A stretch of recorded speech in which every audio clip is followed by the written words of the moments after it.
Hola, soy Nat. Y yo soy Tere. Y te queremos invitar a nuestro podcast Educando y Maleducando.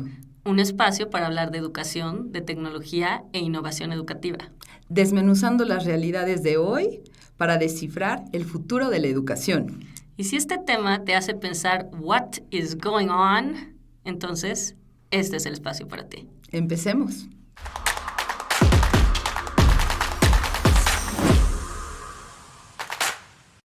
Las opiniones y comentarios expresados en este programa son responsabilidad de quien los emite. Los participantes autorizan las transmisiones sin fines de lucro. ¿Qué tal? Bienvenidos a un episodio más de Educando y Maleducando. El día de hoy nos acompaña Talia Montaño, quien es directora académica de Experta, Innovación, Consultoría y Coaching Académico. Y nos encantaría que muchas gracias por acompañarnos, Talia. Teníamos pendiente esta entrevista y nos encantaría que nos platicaras, oye, ¿cómo surge este concepto de innovación, consultoría y coaching académico? ¿Por qué se da esto? ¿Hay una necesidad real en los colegios? Sí, fíjate que lo más comúnmente que fuimos encontrando y conforme fue pasando el tiempo, pues descubres patrones, ¿no? Ciertas cosas que fundamentalmente se están viendo replicadas en diferentes contextos educativos.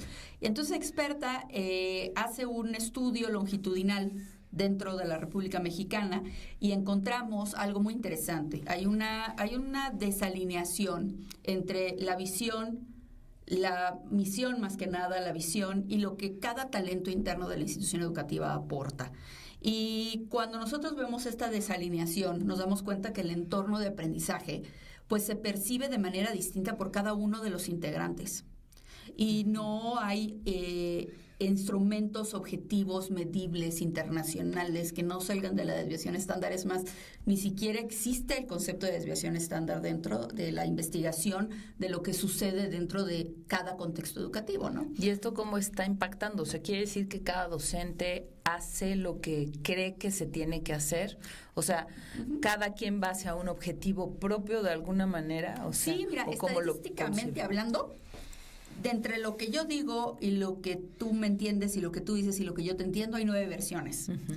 Y entonces, si esto lo multiplicas por cada talento interno que tienes, desde directivos hasta la persona de la tiendita de la cooperativa. Uh-huh. Todos creemos que sabemos, podemos tener la misión institucional incluso escrita en las paredes, en los documentos, todos creemos, pero no sabemos qué tan distante es lo que nosotros percibimos que creemos, lo que nosotros en verdad aportamos y lo que realmente se necesita. Uh-huh.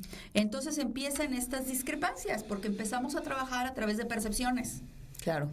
Que es muy común en todos lados, irnos por percepciones, el decir esto está bien, esto está mal, nos vamos hacia los absolutos y generalizaciones inclusive.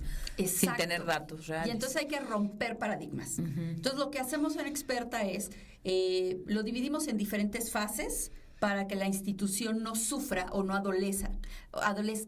Es decir, de cierta manera empezar partiendo desde el punto de no se preocupen, todo está bien, porque luego nos asustamos. O sea, dependiendo de nuestra generación, es como el docente llegaba y te ponía el 0 con rojo acá, ¿no? Bien, sí, claro. Bien agresivo. Y que entonces, no se permitía el fracaso. Se veía todo como fracaso, ¿no? Y todavía en México seguimos percibiendo el error como un fracaso, no como un proceso de aprendizaje. Exacto. Decimos que fracasar está bien y que aprendemos, pero no es cierto. No lo tomamos desde esa perspectiva de quiero aprender. Uh-huh. Entonces, lo primero que tenemos que trabajar es alineación de equipos.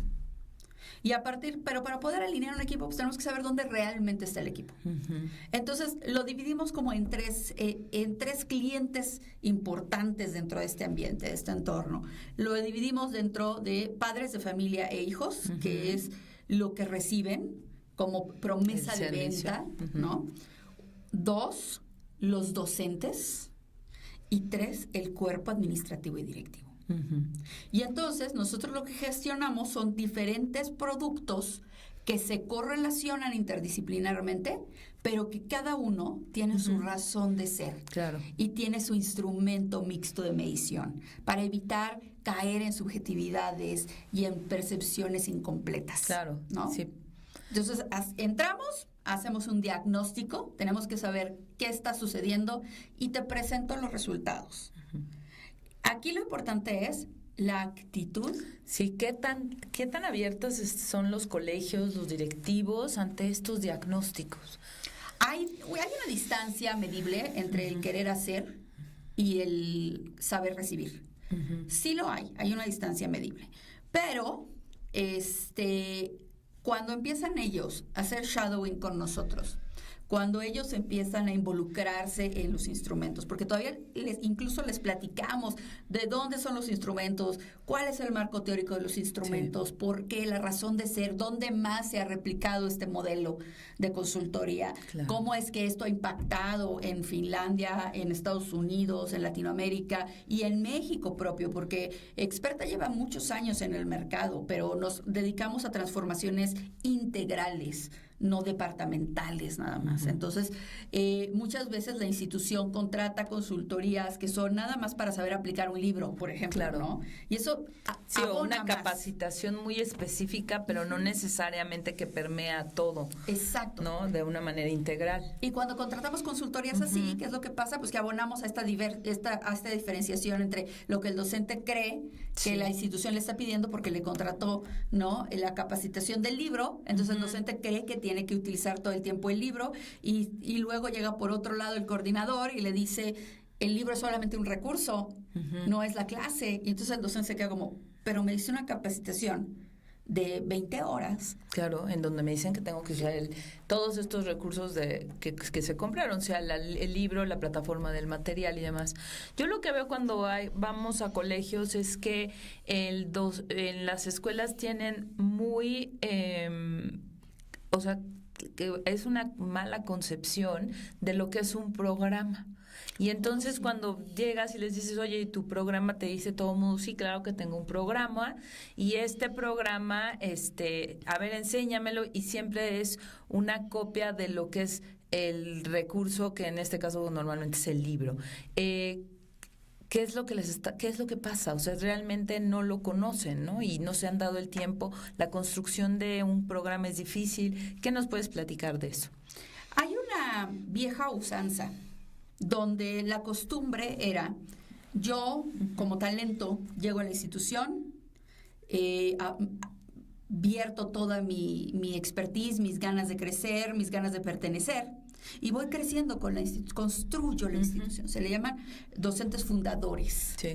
Y ese docente va creciendo como docente, y de repente, pues el directivo dice, es que nadie conoce más la institución que este docente, y se vuelve coordinador, pero no hay un programa de capacitación que le ayude a dividir que lo que es ser docente no es ser coordinador. Claro, que se refiere al Peters Principle, ¿no? Que no necesariamente por ser un muy buen docente o una persona en un área, tú puedas ya ser el supervisor o el gerente o el coordinador de esas personas. Y que necesitas esa capacitación. Claro. O sea, y acompañamiento, porque no es nada más un curso. O sea, yo creo que la parte de capacitar a los docentes o a los coordinadores no es nada más llego y doy un curso de 3 horas, 4 horas, 5 horas y me voy. Es un acompañamiento para estar con ellos, y no estás nada más un mes ni 2, o sea, tienes que estar con ellos pues varios años. Un periodo bastante un periodo prolongado. Largo, me imagino, ¿no? Es un periodo prolongado, claro. Porque algo que nosotros no comprendemos muy bien es que, a pesar de que queremos manejar las instituciones educativas como empresas, y son en cierta medida empresas, no se comportan como una empresa. En una institución educativa, una sola vez al año hay ingreso. Una sola vez al año termina el primer trimestre.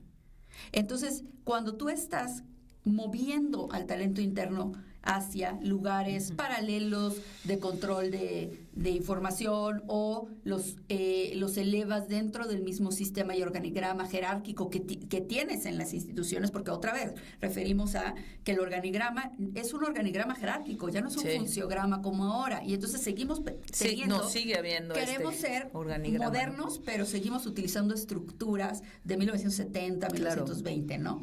Y entonces, ¿qué es lo que sucede? Que esta persona crece y necesita ese acompañamiento porque, ya aprendí lo que es ser coordinador en el arranque del ciclo escolar, pero no voy a volver a vivir esa experiencia sino hasta dentro de un año. Por eso Claro. es que este tipo de acompañamientos no son de 20 horas, no son de Claro. 2 visitas al año, sino son de 3 años. ¿Por qué? Porque estás hablando de 3 etapas, 3 repeticiones de estas situaciones contextuales, que por más que lo platiques no lo vas a vivir. Sí, y hasta que lo experimentes, veas qué salió bien, qué salió mal, y entonces cómo vas a ir mejorando esto. Pero entonces eso fue, ¿qué se hizo para el principio de año? O para la venta de libros, o para la selección de material, o cualquiera, ¿no? El festival, el evento tal. Vas a pasar todo un año en volver a experimentar eso. Y se te va a olvidar, porque estás aprendiendo el primer año lo que significa este nuevo puesto. Ahora, esto pasa todos los años, Todos los a años. todos los coordinadores, sin importar que lleven 20 años en el puesto.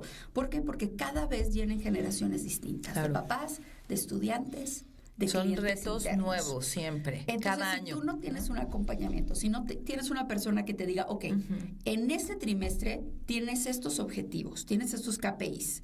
Estos KPIs se pueden medir con estos instrumentos.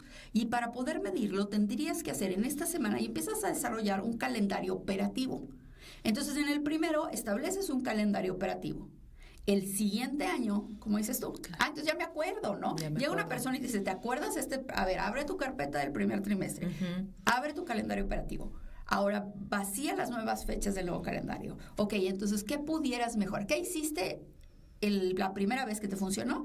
Y que ahora que lo vas a repetir, pudiera ser distinto para hacerlo más eficiente, o más a tu estilo, o más hacia la visión de la institución. Claro. ¿No? Sí, por supuesto. Pero todos tenemos una columna vertebral de procesos administrativos, porque si tú no tienes esos protocolos, si tú no tienes esos momentos de contención y de prevención, todo es bomberazo. Claro, hay muchísimos colegios que se la viven en el bomberazo. O sea, a mí me llama la atención cientos de directores o directoras, coordinadores o coordinadoras, que es fuego tras fuego, es apagar fuegos. Eso en realidad no... ¿A qué se debe? Pues se debe a que no hay procesos claros, protocolos claros, comunicación clara. Es que me quedo en un momento histórico Claro, y no me voy haciendo de herramientas modernas, comprobadas, que van a sumar a que yo tenga menos trabajo administrativo y entonces me pueda dedicar más a la estrategia. o sea, tú mencionaste hace unos minutos esta parte en la que hablabas de el organigrama jerárquico que sigue siendo el que se utiliza en los colegios, a pesar de que es algo ya viejo y que ya hay nuevas propuestas. Pero así como eso, ¿qué es lo que tú observas en los colegios? ¿Realmente están innovando? ¿Cómo lo están haciendo? ¿A qué velocidad lo están haciendo? ¿Y deberían de ponerse más las pilas? En ausencia de este calendario operativo, ya no tengo espacio para la estrategia. Claro. Entonces, vamos a retomar la pregunta del programa operativo. No tengo un programa anual. Creo que lo tengo, pero ¿en verdad lo tengo? ¿Quién me dijo que lo tenía? Cada editorial va a tener su punto de venta, porque no quieren desaparecer, porque el futuro de la educación no es un libro impreso. No. O sea, eso lo tenemos que aceptar. Cada vez ese gap se va a volver más grande y más grande y más A los grande. niños cada vez les gustan menos estar trabajando con Ese un tipo libro. de acercamiento, porque es otro tipo de cerebro, otro tipo de procesamiento cognitivo. No es el mismo cerebro, ni comieron lo mismo, ni vivieron lo mismo, ni estuvieron expuestos a lo mismo. ¿Ok? Entonces ahí ya viene una diferencia. Y entonces, ¿qué pasa? Que la editorial, en su necesidad de mantenerse viva y evolucionar a lo que están evolucionando ahorita, llega el consultor de la editorial y ¿qué es lo que quiere el consultor? Convencerte de que ese libro es la mejor opción del mercado. Y no está mal. Pero ¿qué es lo que pasa? Que una de las cosas que yo te decía en el inicio, hay una variable bien importante y por eso es que nosotros metemos instrumentos mixtos de medición. Es la variable de la ética. Claro, por el supuesto. liderazgo ético. Y entonces, ¿en qué momento se rompe esa variable de las editoriales? Y eso es lo que yo veo más frecuentemente, y no me odian. La realidad es poner la conversación, abrir para la inclusive conversación, que ellos hagan para cambios, que ellos ¿no? hagan esos o sea, cambios. es lo que se tendrían que estar cuestionando y es hacia donde llevar sus discusiones. Tienen que llevar esa discusión a reconocer que no tienen propuestas nuevas. No. En la primera semana de este mes, tuve una cita con cada uno de los representantes de las diferentes editoriales Y a excepción de uno, todos los demás me decían, es que tengo una plataforma digital. Y aquí viene la respuesta del programa operativo, que es muy importante que tu quede auditorio claro. sepa, ¿no? Y que quede claro, porque ahí puede ser un parteaguas de un paradigma. Todos tenemos una plataforma digital. ¡Ay, qué padre! ¿Me la enseñas? Y lo único que es un espejo del libro. Es un libro digitalizado. Eso no es una plataforma Sí, no, es nada más digital. para que lo puedan proyectar o lleguen a su casa y lo vean en el iPad, en la tablet, en lugar de en el libro, ¿no? Físico. Exacto. O Realmente. que el docente lo proyecte en el pizarrón. Y entonces los niños pasivamente están consumiendo la tecnología digital, y que ahí es algo muy importante. No consuman. Lo que tenemos que lograr en los niños con la tecnología es que produzcan. Exacto. Y lo que tenemos que evitar es el consumo, porque el consumo es cuando pues todos los algoritmos ya nos agarraron, y eso es ahí. Exacto. Y es ahí donde nos tienen. Y ahí ya no desarrollaste ni Y ahí no pensamiento desarrollaste crítico, nada. ni resolución de problemas, Claro. ninguna de estas habilidades. Te estandarizas y empiezas a tener posicionamientos radicales. Totalmente. Entonces, ¿qué es lo que pasa? Que le dices tú a la editorial, bueno, ok, ya no voy a discutir contigo, porque aparte te debaten, ¿no? Ok, está bien. Tienes una plataforma digital, que no es una plataforma digital, pero ok, perfecto, ya tienes esto. Ahora me enseñas tu libro. Y te empiezas a dar cuenta que el libro está lleno de decisiones editoriales, no académicas. ¿A qué te refieres con una decisión editorial? Todas las unidades miden lo mismo. Claro. Tienen que Las ser el mismo número de páginas. Mismo número de páginas. Todas las nones son con listening, Ok. todos los pares son con reading. Y dices tú, oye, pero no todo el conocimiento es igual. No, pues no puedes. No todos Entonces, los ¿cómo temas puedes son lo llevar la mismo. personalización? Estás forzando, exacto, estás forzando a que todo el mundo piense igual, todo el mundo se Claro. comporte igual, todo el mundo se mida igual. Sí, aparte ¿No? no te permite tener un salón en donde unos niños, si tienen que trabajar con listening, estén trabajando listening, mientras otros estén haciendo una lectura, otros estén haciendo algo creativo, escribiendo, dibujando. No te lo permite. No. Porque los maestros tienen que seguirlo al pie de la letra, porque también el desconocimiento viene de casa. Y entonces lo que tú escuchas en juntas con padres de familia es, no se utilizaron los libros. ¿Y por qué pasa eso? Porque te dice ¿Para la qué los editorial, compran, no? Te hacen un libro que si tú lo hicieras extremadamente al pie de la letra del teacher's book, te consumirían 10, 15 horas a la semana. Pero nadie te dice que el docente no tiene esas 15 horas. Ok, en papel sí, pero ¿qué crees? Que luego le meten proyecto. Sí. El spelling bee. Sí, Y entonces el docente... el ensayo general para la posada, Lo que para sea. el Día del Maestro, que hay Exacto. muchísimas actividades. Y entonces todos sabemos que después de mayo hay Ya. un declive, o sea, casi ya ni diste clase. O sea, en mayo O sea, ya es como para terminar de hacer wrap-up. 4 eventos en mayo que preparar. Sí, claro. O sea, ¿en qué momento viste las 15 Y horas luego del ya libro? es evaluaciones finales para boletas en junio. Exacto. Y todavía te queda julio para dar clases. O sea, no hay una organización, Claro, no hay total. una propuesta editorial que conciba estas cosas que ya sabemos van a suceder. En diciembre no tengo un mes, tengo una semana realmente, y si bien me va, pero me estás consumiendo, me estás dando una unidad que me va a tomar 15 horas de 4 semanas. ¿Qué hizo el docente? Pues agarró lo más importante, hizo prioridades. ¿Prioridades con base en qué? Informadas por qué, por su visión. Por su visión, claro. Por su visión de lo que es la misión institucional y el objetivo, pues, de sus directivos, de lo que entendió en la junta a la que fue en agosto. Y que ya se les olvidó para abril, mayo, ¿no? Obviamente. O que tuvieron su propia creencia de esa junta, Totalmente. ¿no? Y entonces, ¿qué es lo que hace el editorial? Te dice, no, pero es que aparte ni te vas a preocupar. Te voy a dar ¿Cómo? todo. Te voy a dar todo. Aquí está el programa. Y entonces la persona que viene de esta estructura, que es una persona que funda parte, que es este fundador que te platico en un inicio, dice, ¡ay, está padrísimo! Y cuando llega una persona como nosotros, que somos, pues que tenemos doctorados, que tenemos estudios en el extranjero, que lo que queremos es mejorar la calidad de la educación en México, y te digo, oye, espérame, pero es que ese no es un programa. ¿Cómo que no? No, eso es un scope and sequence. Y con dosificación sea el caso, ¿no? Ajá. Pero eso es un programa. No, Porque, ¿qué crees? Si tú basas el programa en el scope and sequence del libro, no hay diferenciador. No, claro. Primera, todos los que tengan el mismo libro están dando lo mismo al mismo tiempo. Una. Exactamente. Dos. ¿Cómo logras la inclusión, por ejemplo? ¿Cómo logras esta instrucción personalizada, que es de lo que más se está hablando y lo que más requieres hoy en día en la educación? Y entonces cuando tienes haciendo todo mundo lo mismo. Exactamente. Entonces tienes que llegar a decirle, imagínate que es un paraguas. Claro.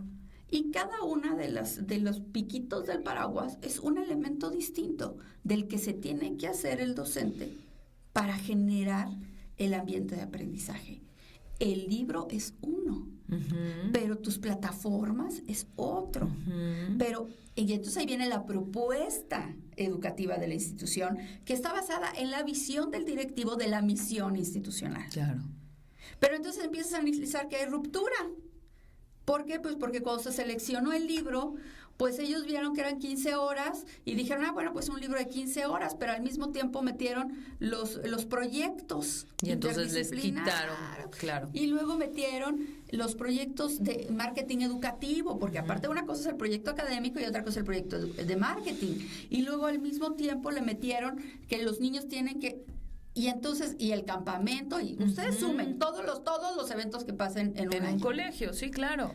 Más la ceremonia de tal día, la ceremonia de otro día, que ya se perdieron clases, más el CTE, que los que tienen clases el viernes, cierta materia, ya se perdió ese día. Y entonces, por favor, no caigan después de esta conversación en bueno, entonces agarro un libro con menos horas, porque no es el objetivo. No se trata de eso. El objetivo es analizar qué de todo esto que tú tienes en tu ciclo escolar es lo que abona a la visión institucional. Claro.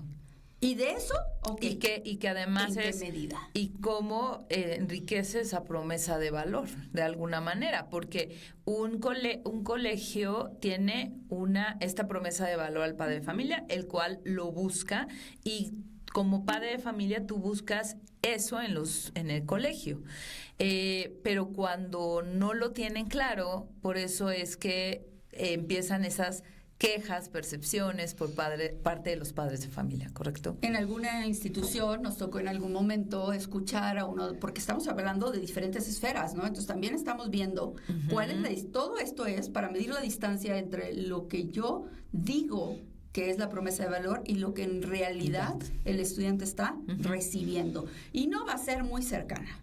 Esa es la realidad. No. Va a ser muy, muy distante en el sentido de que tenemos todos estos elementos con todas estas percepciones, con todos estos recursos, entonces todo el mundo está abrumado, nadie tiene tiempo de nada, no hay juntas de microequipos, no hay juntas de macroequipos, no hay alineación, estás viendo y estás escuchando, nos tocó en algún momento, porque también los acompañamos en las juntas de padres de familia, porque también la institución tiene que decir, oye, somos muy buenos, pero queremos ser mejores. Exacto. Y entonces aquí viene y nos estamos dejando acompañar, viene un nuevo programa, viene un nuevo proyecto, vamos a hacerlo acompañados. Y tu hijo, desde el que esté en preparatoria hasta el que esté en kinder, se va a beneficiar y es una maravilla y lo vamos a hacer porque estamos en una nueva era. O sea, no es el que hagas, es el cómo lo platiques. Y cómo lo transmitas y tienes que involucrarlos. Llegó un grado en que una mamá se levantó y dijo, ay, qué bueno, por fin lo hicieron, porque yo vine a esta escuela y traje a mi hija a esta escuela porque a mí me fue muy bien en la vida. Pero ¿qué creen? La misma Miss les dio la misma materia. Y no está mal la misma Miss. El problema y la queja real del padre de familia fue, utilizó los mismos exámenes que me puso a mí.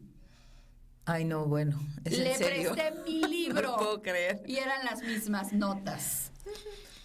Y estamos hablando que ya estaba en preparatoria su hija. No, bueno, pasaron más de 30 años. Y hay conocimientos que son inamovibles, pero la manera en que aprendemos sí. Sí, claro.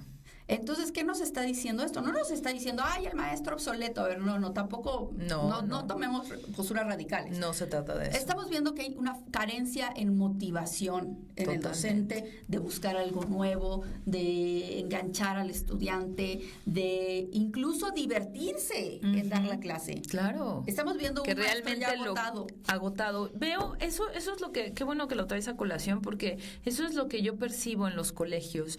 Hay un burnout en en general. Es un agotamiento, es una falta de querer continuar. O sea, yo sí recuerdo cada vez que doy una clase, me encanta, me da esta emoción, el voy a poner y voy a traerle, les pongo el video y hago esto. Y yo ya no veo eso en muchos docentes. O sea, sigo un libro, acato órdenes, contesten, pero ya no siento ese gusto, ¿no? O sea, percibo a un docente muy agotado. ¿Qué es lo que podemos hacer? Porque yo, desde mi punto de vista, creo que el perfil del docente cambió en los últimos 15, 20 años. Bueno, yo diría que en los últimos 5 fue más rápido, pero fue más evidente el abismo después de pandemia, pero ya venía el cambio, ¿no? Pero, ¿qué es lo que podemos hacer? ¿Cómo podemos realmente concientizar a directivos, concientizar a dueños de escuelas, a grupos que vienen y tienen escuelas también, a que el docente es su materia prima? ¿Y cómo podemos realmente dignificarlos? Aquí hay un tema muy delicado, porque no es lo mismo una institución educativa cuyos dueños es una familia, una institución educativa cuyos dueños es un grupo de personas, sí, y otro cuando vienen de otras partes del mundo, compran la escuela y empiezan el corredero de personas. Sí, caray. ¿Por qué? Porque son muy caros, porque la nómina está muy elevada, porque no podemos darles más de 25 horas a la semana, porque entonces ya me elevaste la nómina y yo no puedo pagar más de eso. ¿Por qué? Porque entonces mi margen, mi ROI, pues, se hace más chiquito. Sí, ¿no? el ROI. Entonces, ahí son tres visiones distintas de la educación, ¿no? Que no tienen esta variable de la ética, del liderazgo ético. Del liderazgo y el ético. liderazgo de transformación. Lo que tendremos que trabajar con directivos y dueos y demás es ese liderazgo ético. Es su rol. Es parte de su rol, pero no lo tienen. Está desdibujado. O sea, tu rol no nada más es voy, me presento, hago lo que sé que tengo que hacer, se paga la nómina, se paga, pobrecitos. Sí, la verdad, sí. Pobrecitos, la y realidad. Están apagando fuegos, ¿no? Y en medio, los 50,000 padres de familia quejándose. ¿No? Pero que están inconformes de cosas que pudiste haber prevenido si todos tuvieran una visión clara de su rol en la institución. Claro. Y su rol operativo y estratégico. Sí. Entonces, eso no existiría. Ya cuando están llegando padres de familia directivo, hay una situación ahí de cuidado que tiene que checar con su liderazgo y su capacidad de delegar también. El directivo necesita tener esto en la mente. ¿Cuál es mi legado? Totalmente. ¿Cuál es mi legado? Eso es lo que tú necesitas. ¿Qué es lo que le voy a dar a esta institución por el tiempo que esté? A esta ¿Qué cambios, qué innovación? De seres humanos que al rato, yo siempre les digo a mis alumnos, o sea, cuando tengo estudiantes que estoy entrenando para ser docentes, que están saliendo de preparatoria, tú dime, más allá de 18 años, les digo, por favor, ahora que te vas a unir a las filas laborales, busca regresarme a mi retiro. O sea, porque es la conciencia de que este ser humano no se va a quedar en kinder, no se va a quedar en primaria, va a ser tu futuro empleador, va a ser tu futuro colega. Claro. Va a ser la persona que va a ayudarte en el banco, ¿no? Cuando ya estés viejita, ya no puedas y no entiendas el face recognition, ¿no? O sea, ¿cuál es mi legado ante esta generación? ¿Con qué quiero que se lleven? Yo lo primero que le digo a los docentes cuando están en preservicio, le digo, a ver, y es una manera de romper paradigmas también a aquellos docentes en servicio y coordinadores. Sí. Cuando vas en los pasillos y alguien le pregunta a un alumno acerca de ti, ¿qué dicen? Qué fuerte, ¿no? Claro, o sea, ¿qué dicen? Tú, que eres bueno, que eres malo. Porque una cosa es lo que yo creo. Que les gusta tu clase, que no les gusta, que se aburren. Y luego, Caray, el mayor error es que me cae súper bien, porque es bien lindo. Sí, no, eso es un gran error. ¿Qué significa eso? Claro. O sea, que todo tu esfuerzo es nada más porque le caes bien y lo trataste bien y le diste las décimas extras que necesitaba para no perder la beca. ¿Dónde estaba tu ética? O sea, siempre he dicho que el fraude y la corrupción no la importamos. No. De otro planeta. No. La tenemos en nuestra aula cuando... Y la podemos evitar. Como docentes con el ejemplo. o como estudiantes. Pásame la tarea. O sea, claro. ¿qué es eso? Por supuesto. No. Prefiero llegar con un docente y decirle, oye, no me dio tiempo de hacer la tarea. ¿Me ayudas? ¿Me das una extensión de tiempo? Entendí. Porque en la vida real... Pues tú puedes llegar con tu jefe y decirle, oye, ¿sabes qué? No lo tengo porque me está costando trabajo. Me das, dame la necesito tarde. 2 días más o una tarde más, claro. Y te lo van a dar, pero tienes que crear la herramienta. Y eso es la institución, eso es la escuela. Te está dando pequeñas herramientas que van a ser transferibles en tu vida real. Un docente que llegue y te diga, no me lo puedes entregar porque tenías hasta hoy y si no, te repruebo. Eso no pasa en la vida real. No, eso no pasa en la vida real y no deberíamos de hacerlo. No deberíamos promoverlo, ¿no? ¿Cuál es el síntoma que tienen los colegios cuando llegan a ustedes? El síntoma es que quiero transformación e innovación porque cada vez son más las quejas de padres de familias en conformidad porque no están llegando al nivel de inglés o porque las clases de español o las clases de matemáticas o las clases de cualquier asignatura, ustedes pónganle, pues que lo sienten muy tradicional y los niños están inconformes. Claro. Eso es lo más común. Lo más común. O sea, ya te llegan con la problemática encima. Hay colegios que llegan y prevén un poco, dicen vamos a hacer ciertos cambios, queremos, o hay colegios que la mayoría ya tienen una problemática, tienen un consejo encima, un patronato encima que dicen es que o te mueves o te mueves. La mayor parte es esta última, esa es la mayor parte. Digo, me han contado, ¿no? sabía. Es que cuando ya tienen el problema encima dicen ¿quién me puede resolver? ¿no? Siempre digo que la gente llegamos a estos tipos de cambios como cuando llegamos al dentista. Con ya el dolor ya de el dolor muela. Es insoportable. Pero eso se aplica a muchas cosas en la vida sí. Y por lo que entiendo en este caso es así. Son pocos los colegios o las instituciones que llegan con nosotros y nos dicen estamos bien, pero veo un problema. Así como el tsunami, ¿no? Estoy viendo que el agua se está yendo, poquito a poquito. Necesito que vengas antes de que venga la ola. Claro. Ven y dime dónde está la ola, dónde está mi punto ciego. Porque en mi soberbia académica de que todo está bien y que no tengo padres quejándome, se está gestando un problema, una problemática que no estoy identificando y necesito que vengas y la identifiques para que yo ya resuelva. Oye, eso que dices, esa soberbia académica, la platicaba el otro día también con Sasha, quien estuvo aquí en el programa, y justo hablábamos de eso, ¿no? Que cómo es difícil para directivos, para coordinaciones, para los mismos docentes, entender que no lo sabemos todo y que debemos abrir nuestra mente a todo lo nuevo que hay y que cada vez va a haber cosas más nuevas y que esto no está parando y que esto va muy rápido, va más rápido de lo que nuestro cerebro como humanos está pudiendo procesar. Fíjate que lo comentaba yo la semana pasada, escribía un artículo y lo posteaba en LinkedIn, porque me dio una risa impresionante. Y no debería de ser, pero me dio risa. Salió un estudio sobre la inteligencia artificial. Sí. Los usos de la inteligencia artificial.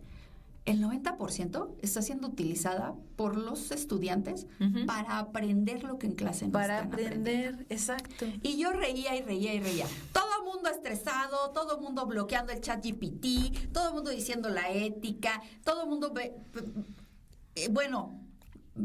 villainizing, decimos, o sea, haciéndolo, satanizándolo. Satanizando, sí. ¿No? Para que te dijeran, ¿qué crees? Ya estás viejito, ¿eh? Te proyectaste demasiado. Te proyectaste. No entendiste por lo qué. Que es. Porque entre tu generación y mi generación de usuario, el creador quedó en medio. Y tú no entendiste que el creador hizo lo mismo que el que hizo la calculadora en el smartphone. Sí. Ay, ya me cansé, yo no quiero memorizarme las tablas de multiplicar.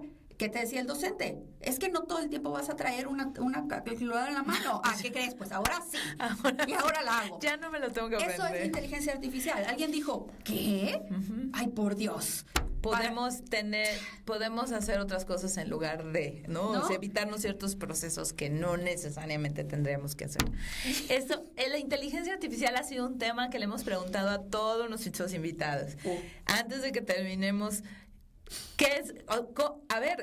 ¿cuál sería tu consejo a docentes, a coordinadores y a directivos? Sé que eres una experta en inteligencia artificial, justo tu doctorado es acerca de la misma. Sí. Y pues ¿qué nos compartes?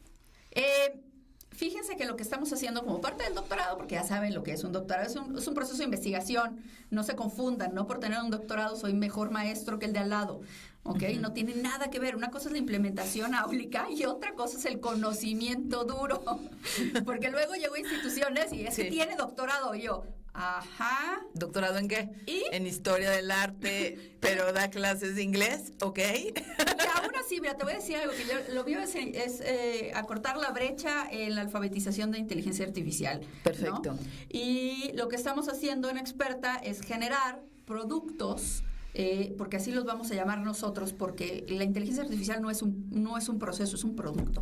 Entonces, estos productos, en donde lo que estamos buscando es acortar la brecha para que deje de suceder estas situaciones en donde satanizo la inteligencia artificial y la tecnología y entonces cierro la puerta. Y te lo decían en 1998, ¿eh? Sí, en 1998 Kofi Annan decía, el que cierre la puerta al internet, a la tecnología y al inglés, se va a volver un analfabeta en 5 años. No les quiero decir cómo se ven ustedes el día de hoy cuando le dicen al estudiante, es que no puedes utilizar ChatGPT. Sí, no, muy mal. Les puedo decir 10 formas en que sus estudiantes, aunque tengan el Turnitin, lo hace con inteligencia artificial y pasa total y absolutamente desapercibido. Porque aparte hay otras plataformas que incluso lo pones y le pones humanize this text. Y lo hacen. Muchas veces provocamos la falta de ética porque no queremos hablar del tema. En lugar de sentarte y decir, ok, todos vamos a trabajar en prompt engineering, que es la primera etapa. Y entonces todos vamos a hacer esto. Pero todos, desde estudiantes hasta directivos. Todos. ¿Por qué? Porque yo soy una institución que va a la velocidad del desarrollo. Claro. Y si estoy notando que la necesidad de los estudiantes es aprender a través de inteligencia artificial, porque el 90% lo está usando. Lo están usando. No nos podemos y lo están usando para eso. Y lo usan bien, ¿sabes? Porque en realidad lo usan para ellos investigar. Sí. O sea, yo lo veo con mis hijos. Mamá, pues yo le pregunto porque me explica mejor de lo que me explica el docente en clase. Entonces, me parece totalmente recursiva la manera en la que la resolvieron. Fue como, wow, mejor que lo resuelvan de esa manera, que se queden esperando, como otras generaciones, a que el maestro te tenía que decir, hazlo con rojo, no lo hagas con rojo, subraya con rojo, no subrayes con rojo. Exactamente. Y yo te digo cuándo. O sea, ya se acabó eso. En efecto.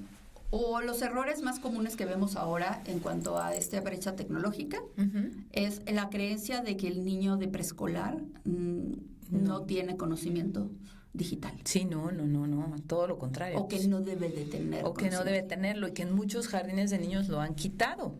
Y que es todo lo contrario. Recordemos que en Jardín de Niños, y ya lo hemos hablado también en otros episodios, la importancia de esa edad en el ser humano, ¿no? Es un elemento más del ambiente de aprendizaje. Y que no les vamos a quitar. Es que la tecnología ya está ahí, ya no la podemos parar. Lo que tenemos que hacer es cómo nos vamos adaptando, cómo vamos creciendo con ella, cómo crecemos y evolucionamos con ella. Y hasta dónde sí y hasta dónde no. Y trabajar esta parte que tú mencionabas. Sí, el liderazgo ético, pero la ética en todos los aspectos. Entonces, pues sí, está aquí, el desarrollo tecnológico está aquí desde hace muchísimos años. Sí. La inteligencia artificial empieza en 1940, ¿no? Claro. Todos creen que inició ayer con ChatGPT, pero no. Si una escuela estuviera ahorita me urge hacer un cambio en mi estructura, que pues te llamen, ¿no? Que nos busquen en Experta, con mucho gusto les acompañamos. Lo que hacemos nosotros es lo moderno, es simple y sencillamente son tablas de despliegue en donde tú dices qué es lo que quieres, qué es lo que buscas. Entonces nosotros lo que hacemos es decimos, ok, tú quieres esto, fíjate que todo esto se necesita para tener eso. ¿Qué de esto tú tienes? Claro. ¿Y qué de esto tú no?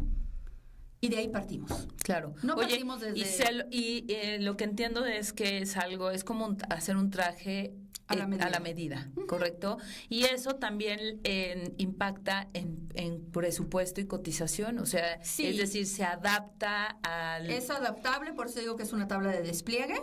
Es todo el momento sabes lo que te va a costar, no hay sorpresas económicas. Claro. Al contrario, recuerden que una de nuestras variables es el liderazgo ético y nosotros queremos liderar la educación y la transformación dentro de las instituciones educativas, ¿no? Y entonces para nosotros es muy importante que sepas que no tienes que tener el gran presupuesto para hacer los cambios de impacto que buscas. Entonces, eso es lo más importante. Entonces, lo que hacemos es, esta tabla a la medida, esto te decimos, esto es lo que te cuesta. Ahora, ¿qué pasaría, no? Si no lo haces. Si no lo haces, Claro. si lo haces, porque es una inversión. Es una inversión, por Entonces, supuesto. porque al final del día quien se lo va a quedar es la institución educativa.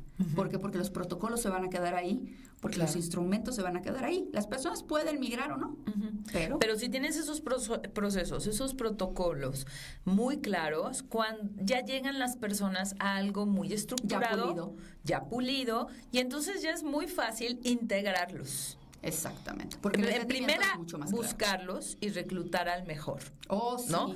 Eso es muy importante. Porque en Es procesos que de reclutamiento también hemos visto ahí cada cosa, ¿verdad? Sufrimos mucho porque luego parte de nuestro servicio es ayudarte a conseguir el talento que estás buscando, ¿no? Siempre partimos de crecer con el talento que tienes, con el reskilling y el upskilling, pero siempre se abren ciertas vacantes, invariablemente. Sí, claro. ¿Okay? Siempre Entonces hay ayudamos con cierto reclutamiento y sí hay muchas ocasiones en las que los mismos ex empleados empiezan a buscarte en redes sociales, en las vacantes, dejar comentarios negativos, y más allá de tenerles miedo, es importante ponerles atención. Claro. Y verle. Acuérdense mucho en X cómo se pelean ciertas industrias de hamburguesas, ¿no? En donde bueno, pero es que no hiciste esto. Bueno, pero ya lo hice. Pero ya lo hice. ¿No? Oye, pero es que no hiciste esto. Oye, pero... Y entonces tiene más valor mediático. Claro. Hay que saber cómo manejar ese tipo de movimientos mediáticos y publicaciones. No hay que tenerles miedo. Hay que enfrentarlos con la realidad. No es cierto, sí es cierto, en qué medida es cierto y qué se está haciendo al respecto. ¿Y qué hacemos? Yo creo que yo creo que concluyes muy bien, va por ahí. Cualquier cambio que queramos hacer, hemos tenido invitados con diferentes opciones, ¿no? Y la idea es justo eso, ¿no? Es saber, primero que nada, saber dónde estamos. Y a partir de eso ya tenemos un plan de acción a seguir. Exacto. En cualquier fase de nuestra vida, en cualquier fase, ya sea como individuo, como institución, pero es partir de donde estamos, ¿no? Me encanta, muchísimas gracias, gracias a ti. ¿no? La teníamos pendiente. Gracias a todos por acompañarnos.